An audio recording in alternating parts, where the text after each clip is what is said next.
How to improve safety culture in the work place, कि काम करने वाली जगह पे जो सेफ्टी कल्चर है, सेफ्टी कल्चर का मतलब ऐसा इन्वायरमेंट जिसके अंदर वर्कर्स अपने आप को महफूज फील करेंगे और वहाँ पे अच्छे तरीके से काम कर पाएंगे और उन्हें इंजरी या किसी इंसिडेंट या किसी एक्सीडेंट या किसी लॉस का वहाँ पे ख़तरा नहीं होगा। ऐसा जो इन्वायरमेंट है, ऐसा कल्चर आप कैसे क्रिएट करेंगे। तो हाउ टू इम्प्रूव, या अगर आप बेहतर बनाएंगे तो किस तरह बेहतर बनाएंगे, सेफ्टी कल्चर को किस तरह बेहतर बनाएंगे। Safety culture in the work place and how to improve it. Safety culture work place पे क्या है और इसको किस तरह बेहतर करना चाहिए। According to the HSC health safety environment के according, safety culture can have the significant impact on the safety outcomes. Safety culture का सेफ्टी आउटकम्स के ऊपर, मतलब जो आपका काम है, आपकी जो प्रोग्रेस है, उसके ऊपर वहाँ पे बहुत बड़ा असर होता है। कैसे, अगर आप चाहते हैं कि आपके वर्कर, आपका जो बिजनेस है उसके अंदर पॉजिटिव इनपुट्स हों, पॉजिटिव आउटपुट्स हों, मीन आपका वर्क, आपकी जो वर्क प्लेस है वहाँ पे आप वर्कर्स को ट्रेनिंग दें, एजुकेशन दें, तमाम मटेरियल प्रोवाइड करें, ये पॉजिटिव इनपुट है। और इसकी आउटपुट होगी क्या, कि वहाँ पे इंजरीज़ भी ना हो, इंसिडेंट्स भी ना हो, एक्सीडेंट्स भी ना हो, या इनका जो रेशो है वो कम से कम हो। तो ये क्या होगा, पॉजिटिव सेफ्टी कल्चर। या उसी की जगह नेगेटिव सेफ्टी कल्चर कौन सा होगा, वो कल्चर जिसके अंदर अब जो वर्कर्स हैं उन्हें हादसा का भी सामना करना पड़ रहा है, उन्हें लॉसेस का सामना करना पड़ रहा है, उन्हें इल हेल्थ इश्यूज़ का सामना करना पड़ रहा है। अब वहाँ पे वर्कर्स अपने आप को महफूज नहीं महसूस कर रहे, तो उस कल्चर को हम क्या बोलेंगे, नेगेटिव सेफ्टी कल्चर। तो पॉजिटिव सेफ्टी कल्चर जो HSC वो कहता है कि इसके क्या होते हैं कि जो सेफ्टी है, जो इन्वायरमेंट है, उसके ऊपर बहुत बड़े असरात होते हैं, ताकि वर्क प्लेस को ये महफूज बनाए और उसको इम्प्रूव करे। What is meant by safety culture, safety culture का मतलब क्या है। Safety culture encompasses, safety culture cover करता है द वैल्यूज़, तमाम जो वैल्यूज़ हैं, परसेप्शंस हैं, बिलीव्स हैं of your employees in relation to health and safety in the work place. हम कहते हैं कल्चर क्या है, हम कहते हैं कल्चर क्या है, सकाफत क्या है। तो उसके अंदर हम कहते हैं हमारी जो रवायात हैं, हमारे जो इक़्तिदार हैं, हमारी जो हम जिन चीज़ों के ऊपर यकीन रखते हैं, हमारा जो खाना पीना, उठना बैठना, ये जो तरीक़ाकार हैं, हमारी जो लैंग्वेज है, ये तमाम चीज़ें हमारे कल्चर का पार्ट है। तो सेफ्टी कल्चर का पार्ट कौन सी होंगी, सेफ्टी कल्चर के पार्ट तमाम वो चीज़ें हैं जिनके ज़रिए आप महसूस करते हैं कि आपकी वर्क प्लेस सेफ़ है। मीन तमाम जो वैल्यूज़, एक जो वर्कर है उसकी जो वैल्यूज़ है सेफ्टी से रेलिवेंट, कि वो सेफ्टी को किस तरह देखता है, सेफ्टी को किस तरह वो कवर करता है, उसके बारे में उसका क्या यकीन है और किस तरह होनी चाहिए वर्क प्लेस के ऊपर। सेफ्टी कल्चर आपकी ऑर्गेनाइजेशन के अंदर हैविली इन्फ्लुएंस्ड है। वहाँ पे जो आपकी किस चीज़ से इन्फ्लुएंस होता है, जो काम करने का आपका तरीक़ाकार है, जो आप मटेरियल यूज़ कर रहे हैं उससे वो इन्फ्लुएंस्ड होता है, उससे वो मुतासर हो रहा होता है। फॉर एग्जांपल हमारे पास वर्कर्स हैं, हमने नई ऑर्गेनाइजेशन स्टार्ट की है, ऑर्गेनाइजेशन के अंदर हमारा जो सेफ्टी कल्चर है वो किस तरह होगा। अब जो हमारे एम्प्लॉयज़ हैं उनके जो स्किल्स हैं, उनकी जो नॉलेज है और उन्हें जो इन्वायरमेंट प्रोवाइड किया जा रहा है, उसकी वजह से हमारा कल्चर वहाँ पे अफेक्टेड होगा। जैसे इसी क्लास की हम एग्जांपल ले लेते हैं। हम इस क्लास के अंदर क्या करते हैं, हम इस क्लास के अंदर सेफ्टी की क्लास के अंदर स्टूडेंट्स बैठाते हैं जिन्होंने अभी प्राइमरी पास की है, जिनकी क्वालिफ़िकेशन क्या है, प्राइमरी है, 5वीं 6ठी क्लास पास की हुई है। अब अगर हम चाहते हैं कि हमारा जो कल्चर है पॉजिटिवली अफेक्ट हो, तो वो कभी भी नहीं हो सकता। क्यों, अब इन जो स्टूडेंट्स होंगे जो 5th या 6th तक पढ़े हुए हैं, अब इन्हें ये चीज़ें पढ़ना ही मुश्किल हो जाएगा। जैसे एक बच्चा है ना, उसे अगर ये आप लाइन पढ़ाएं, safety culture encompasses the values, perceptions and beliefs exist in the work place. अब वो कहेगा कि ये वैल्यूज़ क्या हैं, ये परसेप्शंस क्या हैं, ये बिलीव्स क्या हैं, इनकम्पास का मतलब क्या होता है। अब वो इन चीज़ों को ही नहीं समझ पाएगा। जब वो इन चीज़ों को नहीं समझ पाएगा तो वर्क प्लेस पे भी उनको इम्प्लीमेंट नहीं कर पाएगा। तो जो वर्क प्लेस की जो एग्जिस्टिंग हेल्थ होती है और जो सेफ्टी प्रैक्टिसेस होती हैं, वो उसके जो कल्चर है उसको क्या करती हैं, मुतासर कर रही होती हैं, उसके ऊपर असरअंदाज हो रही होती हैं। और वही चीज़ें उसके जो कल्चर है उसको क्या कर रही होती हैं, डिवेल्प कर रही होती है, बना रही होती हैं।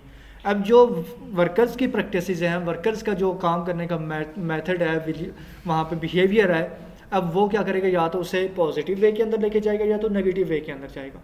नेगेटिव का मतलब ये होगा कि नेगेटिव सेफ्टी कल्चर ऐसा कल्चर होगा जिसके अंदर जो एक characterize by responsible attitude toward the safety, health and safety. कि पॉजिटिव सेफ्टी कल्चर का मतलब ऐसा कल्चर जिसके अंदर तमाम एम्प्लॉयज़ जिम्मेदारी के साथ काम कर रहे हैं और हेल्थ एंड सेफ्टी की तरफ उनकी क्या है, तवज्जो भी है, और उनका जो लेवल ऑफ बिजनेस है वो भी वहाँ पे सेफ और सिक्योर है। इसके अंदर कौन कौन सी चीज़ों की ज़रूरत है? मैनेजमेंट की ज़रूरत है, प्रोएक्टिव मेजरमेंट की। प्रोएक्टिव मेजरमेंट मीन पहले से वर्क प्लेस पे जो चीज़ें एग्जिस्ट कर रही हैं उनको आइडेंटिफाई किया जाए, उनको देखा जाए कि वो सही से काम कर रही हैं या नहीं कर रही, और फिर वहाँ पे जो ख़तरे का लेवल है, जो रिस्क लेवल है, उसको देखा जाए कम है या ज़्यादा है, और फिर वहाँ पे कोई भी हैज़र्ड अगर मौजूद है, कोई भी ख़तरा मौजूद है, उसको रिपोर्ट किया जाए और उसको वहाँ पे ठीक किया जाए, और ओश के जितने भी प्रोसीजर्स हैं, रूल्स एंड रेगुलेशंस हैं, उनको समझा जाए। और इस कल्चर को जिसके अंदर वर्कर्स क्या कर रहे हैं, सेफ्टी की तरफ उनकी तवज्जो है, वो तमाम रूल्स एंड रेगुलेशन को समझ रहे हैं, इमरजेंसी के बारे में तैयारी कर रहे हैं, और वहाँ पे प्रोएक्टिव अप्रोच अपना रहे हैं, रिस्क को रिड्यूस कर रहे हैं, हैज़र्ड्स को कम कर रहे हैं। ऐसे कल्चर को हम कौन सा कल्चर कहेंगे? Positive safety culture. वो कल्चर जिसके अंदर एम्प्लॉयज़ कोशिश कर रहे हैं वर्क प्लेस सेफ और सिक्योर रहे, वहाँ पे उनका बिजनेस कंटिन्यू रहे, वहाँ पे हेल्थ और जो सेफ्टी की जितनी भी प्रिकॉशंस हैं वो ली जाएं, वहाँ पे जितना भी रिस्क लेवल है उसको रिड्यूस किया जाए, हैज़र्ड्स को वहाँ पे रिमूव किया जाए, और प्रॉपर मैनेजमेंट की जाए, प्रोएक्टिवली चीज़ों को मैनेज किया जाए। उस कल्चर को हम पॉजिटिव सेफ्टी कल्चर कहेंगे। इसी के अल्टरनेटिव, इसी के वहाँ पे अपोजिट अगर बात करें, ऐसा कल्चर जिसके अंदर जो एम्प्लॉयज़ हैं वो वहाँ पे सेफ्टी से रेलिवेंट कोई प्रिकॉशन नहीं ले रहे, वहाँ पे रिस्क को रिड्यूस नहीं कर रहे, वहाँ पे हैज़र्ड्स को रिमूव नहीं कर रहे, वहाँ पे मैनेजमेंट नहीं कर रहे, वहाँ पे प्रॉपरली प्रोएक्टिव अप्रोच नहीं अपना रहे, ऐसे कल्चर को हम नेगेटिव सेफ्टी कल्चर कहेंगे। अब ये दो कल्चर होंगे वर्क प्लेस पे, ये दो चीज़ें एग्जिस्ट कर सकती हैं, तो वो आपको बताएंगे कि आपका जो सेफ्टी कल्चर है पॉजिटिव है या नेगेटिव है। द 5 की एलिमेंट्स ऑफ सेफ्टी कल्चर। अब जो सेफ्टी कल्चर है उसके 5 मेन एलिमेंट्स हैं जिनकी ऊपर वो उसको डेवलप किया जाता है। मेन समझ लें 5 पिलर हैं जिसके ऊपर हम क्या करेंगे, एक सेफ्टी कल्चर की पूरी इमारत हम तैयार करेंगे। अगर ये 5 पिलर नहीं है, एक भी डैमेज है, तो वो सेफ्टी कल्चर की जो इमारत है तो वो उसके ऊपर एग्जिस्ट प्रॉपरली नहीं कर पाएगी। जिसके अंदर सबसे पहली चीज़ आ जाती है कम्युनिकेशन। कम्युनिकेशन क्या करती है? कम्युनिकेशन एम्प्लॉयज़ के दरमियान और लीडरशिप, इन दोनों के दरमियान अलाउ करती है कि वो क्या करेंगे कि अपनी जो इन्फॉर्मेशन है, रूल्स एंड रेगुलेशंस हैं, पॉलिसीज़ हैं, वो डिलीवर कर सकते हैं। लीडरशिप का काम होता है कि एम्प्लॉयज़ को डायरेक्शन प्रोवाइड करना, हाउ टू वर्क, कि किस तरह काम करना है, which rules and regulation you should follow, कौन से रूल्स एंड रेगुलेशन हैं जो कि आपने फॉलो करने हैं, which work place proactive measurement you should take, कि वर्क प्लेस पे कौन से मेजरमेंट से प्रोएक्टिव मेजरमेंट्स हैं जो कि रिस्क को कम करने के लिए, हैज़र्ड्स को कम करने के लिए आपने लेने हैं। ये तमाम चीज़ें लीडरशिप बताएगी। अब कम्युनिकेशन क्या कहती है? कम्युनिकेशन का मतलब है फ्लो ऑफ इंफॉर्मेशन, मालूमात का।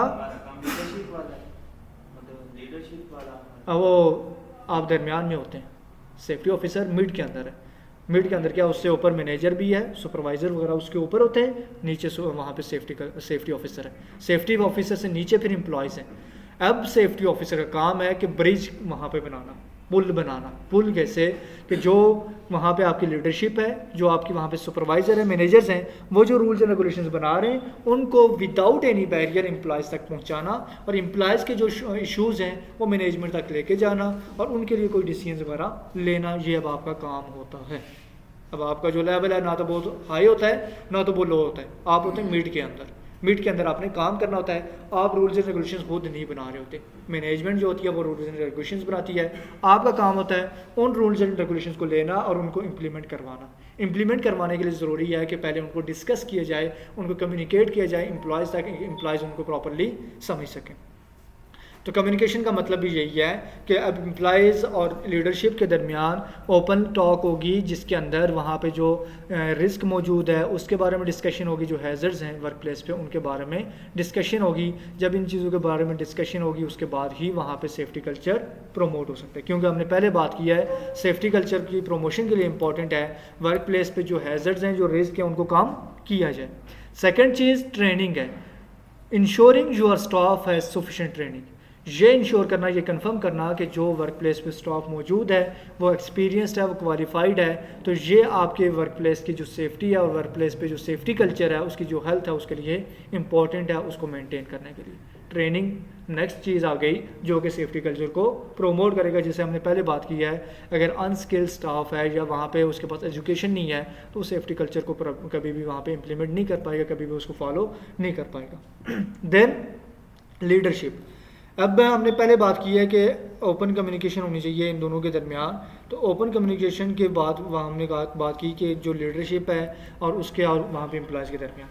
अब वहाँ पे मेन हमारे पास लीडरशिप भी होगी तो तभी वहाँ पे चीज़ें इम्प्लीमेंट होंगी, कोई उनकी सुपरवाइजरी करेगा। फॉर एग्जांपल इस क्लास के अंदर से मैं निकल जाता हूँ बाहर, आप सब यहाँ पे बैठे हुए, विद इन 10 मिनट्स जब आपको पता है कि यहाँ पे क्लास में कोई नहीं आएगा, आप सब अपनी बातों में मशगूल हो जाएंगे, काम की तरफ कोई तवज्जो नहीं होगी और इस क्लास के अंदर 10 मिनट के बाद थोड़ी थोड़ी आवाज़ आना शुरू हो जाएगी, 15 मिनट के बाद वो आवाज़ ज़्यादा हो जाएगी, 20 मिनट के बाद वो आवाज़ बाहर गेट तक भी पहुंचेगी। क्यों? यहाँ पे एक पर्सन मौजूद नहीं है जो कि प्रॉपरली आपको मॉनिटर करे, और जो लैक ऑफ मॉनिटरिंग है वो क्या कर देती है, आपको फ्री कर देती है, आपको छोड़ देती है कि आप इंडिविजुअली काम करें, इंडिविजुअली जो भी करना है करें। जब इंडिविजुअल आपका होता है कि आप किसी एक पॉलिसी के साथ अकॉर्डिंग नहीं चल रहे, रूल्स के अकॉर्डिंग नहीं चल रहे, कोई गोल नहीं है स्पेसिफिक कि सारे उसी डायरेक्शन के अंदर चलें, तो वो फिर आपको क्या कर देती है, वहाँ पर आपको डिस्पर्स कर देती है, और डिस्पर्स करती है तो आपके जो कन्फ्लिक्ट्स वगैरह भी होते हैं और इशूज़ वगैरह भी होते हैं। तो लीडरशिप जो होता है तो ऑनर से या टीम मैनेजर या सुपरवाइज़र, ये वहाँ पे आपके लीडर्स होते हैं जो कि वहाँ पे एक इम्पॉर्टेंट रोल प्ले कर रहे होते हैं वहाँ पे परसेप्शंस के अंदर, वर्कर की हेल्थ एंड सेफ्टी के अंदर, और चीज़ों को वहाँ पे सीरियसली ट्रीट भी करते हैं ताकि वहाँ पे चीज़ों को इफेक्टिवली मैनेज किया जाए। उसके बाद वर्क प्लेस की सेफ्टी के लिए इंपॉर्टेंट है कि रिपोर्टिंग भी होनी चाहिए। रिपोर्टिंग का मतलब ये है कि वर्कर्स को कोई भी इशू है, वर्कर्स को कोई भी पॉलिसी जो है उसके इम्प्लीमेंटेशन में इशू आ रहा है, उसको रिपोर्ट कर पाएँ, उसको अपनी मैनेजमेंट तक पहुंचा पाएँ। इसके लिए फिर इंपॉर्टेंट है वहाँ पे इजी जो रिपोर्ट्स के वेज है वो वहाँ पे होने चाहिए, जिसके अंदर वहाँ पे या तो कंप्लेन बॉक्स वगैरह होते हैं, या ईमेल के लिए वहाँ पे सिस्टम मौजूद होता है, या वहाँ पे फ़ोन कॉल अवेलेबल होती है, या वहाँ पे कोई उनको और वहाँ पे एक पर्सन दे दिया जाता है जिसको वो रिपोर्ट कर सकते हैं। ये इजी वेज होने चाहिए जिसके ज़रिए वो अपने वर्क प्लेस की जो सिचुएशन है उसको डिस्कस कर सकें, उसके बाद ही सेफ्टी कल्चर वहाँ पे प्रोमोट होगा। इन्वॉल्वमेंट ऑफ वर्कर्स, और जब भी आप कोई डिसीजन मेकिंग करें तो वहाँ उस डिसीजन मेकिंग के दौरान वर्कर्स को भी वहाँ पे इन्वॉल्व करें ताकि जो ऑक्यूपेशनल हेल्थ और सेफ्टी के जो भी इश्यूज़ हैं उनके बारे में आपको पता चले। अब आप कह रहे हैं आपने डिसीजन लेना है, तो डिसीजन के लिए हमने बात की कि इंपॉर्टेंट है 3 चीज़ों की। एक आपके पास क्या होनी चाहिए, नॉलेज होनी चाहिए, दूसरा एक्सपीरियंस होना चाहिए, और तीसरी चीज़ आपकी बिहेवियर भी पॉजिटिव होना चाहिए। तो अब यहाँ पे जो एम्प्लॉयज़ हैं तो वो क्या कर रहे हैं, फील्ड के अंदर ही काम कर रहे हैं, वो डिफरेंट चीज़ों का एक्सपीरियंस कर रहे हैं। नॉलेज आप पढ़े लिखे हैं, आपके पास है, एक्सपीरियंस आपको वहाँ से मिल जाएगा, और बिहेवियर आपका खुद डेवलप करना होगा कि उसके ज़रिए आपने क्या करना है, डिसीजन मेकिंग करनी है। इस तरह से जो आप डिसीजन लेंगे वो इफेक्टिवली होगा। देन जैसे आप कह रहे होते हैं कि जब भी कोई गवर्नमेंट आती है तो आप कहते हैं कि गवर्नमेंट तो 5 साल के बाद आती है, उन्हें पता ही नहीं होता कि 5 साल पूरे यहाँ पे क्या इश्यूज़ एग्जिस्ट कर रहे हैं। अब वो डेली यहाँ पे आएंगे, हमारी बात सुनेंगे, तो उन्हें पता चलेगा कि क्या इश्यूज़ हैं, उनके अकॉर्डिंग वो डिसीजन ले पाएंगे। मेन यहाँ पे क्या हो रही है, इन्वॉल्वमेंट वर्कर्स की नहीं हो रही है, मतलब पब्लिक को इन्वॉल्व नहीं किया जा रहा। जब पब्लिक को इन्वॉल्व नहीं किया जा रहा तो पब्लिक के इश्यूज़ कैसे सॉल्व किए जाएंगे, पब्लिक के इश्यूज़ दिन ब दिन बढ़ते जा रहे हैं। ऐसे ही वर्क प्लेस पे जो वर्कर्स के इश्यूज़ हैं वो जब तक उनको इन्वॉल्व नहीं किया जाएगा, उनकी बात सुनी नहीं जाएगी, उनको अपने साथ कमिटमेंट के अंदर शामिल नहीं किया जाएगा, उनका फेवर नहीं लिया जाएगा, उनका वहाँ पे आप उनकी जो सिंपैथी है उसको गेन नहीं करेंगे, तब तक आप वर्क प्लेस का जो सेफ्टी कल्चर है उसको इम्प्रूव नहीं कर सकते। जैसे आपने पूछा हमसे कि वो जो आप पेपर में चेंजिंग की है, यानी कि उनकी राय लेनी उसके अंदर वही है ना कि अब जब आप क्या कर रहे हैं, सिलेबस पढ़ रहे हैं, सिलेबस पढ़ते वक्त आप क्या कर रहे हैं कि डिफरेंट इशूज सॉल्व देख रहे हैं, जिसके अंदर आप देख रहे हैं कि अगर हम मोस्टली मैट्रिक वाले हैं तो हमें जो मुश्किल वर्ड्स आ रहे हैं, अगर यही वर्ड्स हमें आ गए जी वहाँ पे, हमें तो उसका मीनिंग ही नहीं समझ आएगा, तो हम क्या करेंगे, हम कैसे करेंगे। अब ये एक इशू आपने क्या कर दिया, बता दिया। अब उसके 2 सॉल्यूशंस होंगे। एक है कि जो मैंने आपको बताया कि आपने क्या करना है, जब आपने रीडिंग करनी है आपने कंटेक्सचुअल रीडिंग करनी है, आपने उसके इर्द गिर्द जो अल्फाज हैं उनको पढ़ के उसका जो मीनिंग है वो ड्राइव करने की कोशिश करनी है। और सेकंड चीज़ मैं क्या करूँगा, अब जो मेरी तरफ से होगी वो ये करूँगा कि मैं उसका कोई सिनोनिम यूज़ कर दूँगा, मुतरादिफ अल्फाज यूज़ करूँगा जो कि उसका मीनिंग समझना ईजी हो जाएगा। जो कि वर्ड होगा उसका जो मतलब होगा वो आपको समझना ईजी हो जाएगा। अस्सलाम वालेकुम। Why is a safe culture of safety important. अब कल्चर ऑफ सेफ्टी इंपॉर्टेंट क्यों है, ये चीज़ हम बार बार पहले ही डिस्कस करते आ रहे हैं कि सेफ्टी कल्चर इसलिए इंपॉर्टेंट है ताकि आपके ऑर्गेनाइजेशन के अंदर तमाम एम्प्लॉयज़ अच्छे से काम कर सकें, उन्हें किसी किस्म का फियर वगैरह नहीं होना चाहिए, उन्हें किसी किस्म की डिस्टर्बेंस नहीं होनी चाहिए। Why is a safety culture important, कि सेफ्टी कल्चर इंपॉर्टेंट क्यों है? सेफ्टी कल्चर 3 चीज़ों की वजह से इंपॉर्टेंट है। पहली चीज़ आ जाती है एम्प्लॉयज़ की जो हेल्थ है, एम्प्लॉयज़ की सिक्योरिटी है, और एम्प्लॉयज़ की जो वहाँ पे वर्किंग के लिए जो फियर वगैरह होता है उसको रिड्यूस करने के लिए इंपॉर्टेंट है, और इंजरीज़ और एक्सीडेंट्स को कम करने के लिए इंपॉर्टेंट है कि वहाँ पे एक सेफ्टी कल्चर को प्रमोट किया जाए ताकि वर्कर्स वहाँ पे आसानी से काम करें, उन्हें किसी किस्म का ख़तरा ना हो। सेकंड चीज़ आ जाती है कि जो लॉ कहता है कि आपकी वर्क प्लेस पर कोई हादसा नहीं होना चाहिए, अगर हादसा आते हैं उनको कंट्रोल करें।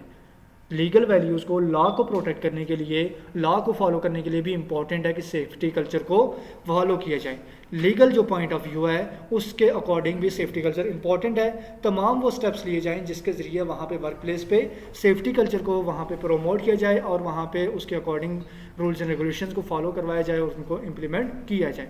और थर्ड चीज़ फिर आ जाती है कि वहाँ पे उनके जो बेनिफिट्स हैं, जो फाइनेंस है, फाइनेंशियल जो वैल्यूज़ हैं, जो बेनिफिट्स हैं, लॉस वगैरह, उसको कम करने के लिए भी इंपॉर्टेंट है कि सेफ्टी कल्चर को वहाँ पे प्रोमोट किया जाए ताकि आपकी वर्क प्लेस पे जो भी आपकी लॉसेस हो रहे हैं, जो वेस्ट हो रहा है, जब आपको वहाँ पे इमरजेंसी के अंदर वहाँ पे इक्विपमेंट्स यूज़ करने पड़ रहे हैं, मशीनरी डैमेज हो रही है, वर्कर्स इंजर्ड हो रहे हैं, उनके हॉस्पिटल के अखराजात पे करने पड़ रहे हैं, वर्कर्स की रिप्लेसमेंट करनी पड़ रही है, ये डिफरेंट चीज़ें इनके अंदर जो पे करना पड़ रहा है, तो इसको रिड्यूस करने के लिए भी इंपॉर्टेंट है कि वर्क प्लेस पे सेफ्टी कल्चर को इम्प्लीमेंट किया जाए। क्लियर हो गया? इसको यहाँ तक करते हैं।